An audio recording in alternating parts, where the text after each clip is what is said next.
Never before in the history of humanity, this is also where we are right now, never before in the history of humanity have we so clearly held the future in our hands. It took the dawning of the modern era some 500 years ago, 4 world revolutions, 2 world wars, to wrest control of the future from ecclesiastical authorities, from kings and queens and dictators, and to place it squarely in our hands. But here we are. We've been, each of us, given a handful of seeds to sow. And there's no one else who can sow them for us. We can pretend to be helpless. We can pretend to be passive victims of circumstance.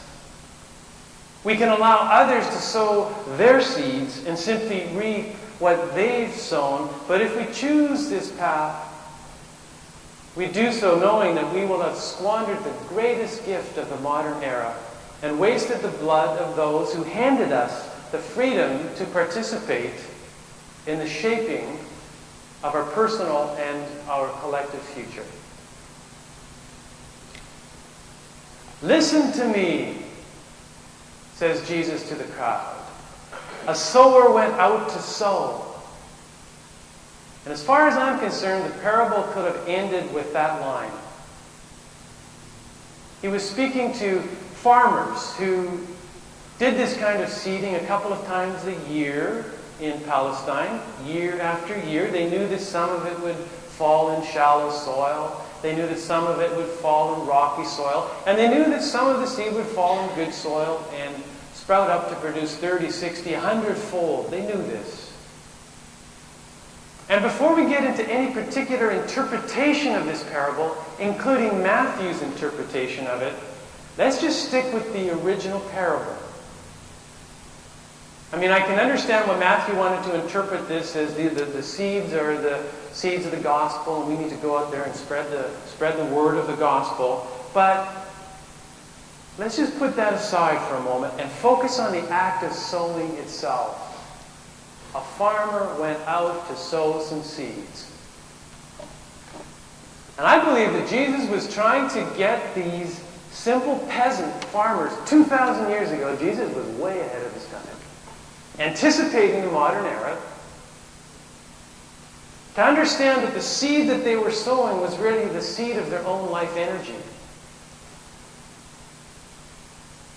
And no, it won't always bear fruit. There'll be dead ends and droughts, but just keep sowing the seed like you know how to do. Keep sowing your life energy, and it will bear fruit. It will yield a harvest of the future, of God's intended future, if you just keep sowing the seed. I believe that he was telling them they weren't powerless, even though Rome would like for them to have believed that. The situation was not hopeless, even though the boot of Rome was firmly planted on their necks. Even though to them it no doubt would seem like the worst of times. I believe that he was telling them that the same power that produced the seed, that flowed through the plant, that produced the fruit, and gave them the hope to go out and sow this seed year after year, was flowing through them. And he was saying, believe it. Sower, they knew about this. The sower went out to sow some seeds. And these were subsistent farmers. They weren't like us who have everything compared to them. Their ancestral lands were being expropriated by Rome. And yet he was able to organize these simple Palestinian peasants into a community that shaped the future for the next 2,000 years. We don't claim that shape of that history was always noble, that the church always excelled, but much of it was, and much of it continues to be, and it's a remarkable feat of belief in their capacity to sow the seeds of the future. What if we really started getting that message? And when what the church did throughout history wasn't noble, it was because the ecclesiastical leaders forgot the sort of tagline of that verse 110 that we read. I hold my life in my hand, but I do not forget your law, O God. But I do not forget your law. I've spoken about the dignity of the modern era, the freedom it conferred upon us to be full participants in shaping the future. But there's also a disaster, not only a dignity, but a disaster associated with this era that can be summarized as hubris, pride. We exercised and continue to exercise our freedom outside of any kind of transcendent laws. When science dethroned religion and economics trumped ethics, the cosmos was voided of spirit. The market was given the status of the only divine law we needed to follow. Material ambition replaced the cultivation of virtue as the dominant ethic. We came to believe that we could function outside of any spiritual or natural law. And that's why part of what we look at right now is the worst of times. And in the age to come, we're going to need to be guided by a set of transcendent laws. And they're not going to be the Ten Commandments, or any kind of external laws handed down by an external authority which we must obey out of fear. They're going to be, as the prophet Jeremiah said, written on our hearts. We're going to know these from the inside out. The law of compassion that's written on our hearts is going to tell us that we're going to go into the future leaving no one behind. We can't do that anymore. We can't leave 1 billion people behind as we go forward.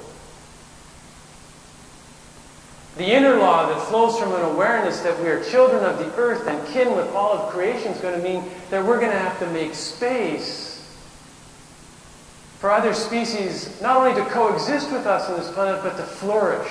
We're just going to know this because we're going to be grounded in that natural, transcendent law of nature. We're going to limit our own presence and our own footprint upon the earth so that all can flourish. And if we do this as Christians, we will do it in the name of the one who did not count himself equal with God, did not count equality with God a thing to be grasped, but emptied himself, taking the form of a servant. We hold our own life and our future of our planet in our hands. Like seeds that are ready to be sown. And most of us wouldn't think of ourselves as creative. I say, are you creative? Well, I'm not creative. I don't paint pictures. I don't sculpt anything. I don't write poetry. I'm just not creative. But the fundamental creativity of humans is the capacity to act to shape the future. And I'm talking about, when the psalmist says, I hold my life in my hand continually, that's moment by moment. So it doesn't have to be huge. Just take the next moment. Somebody here makes you angry. You have a choice in the next moment how you're going to shape the future.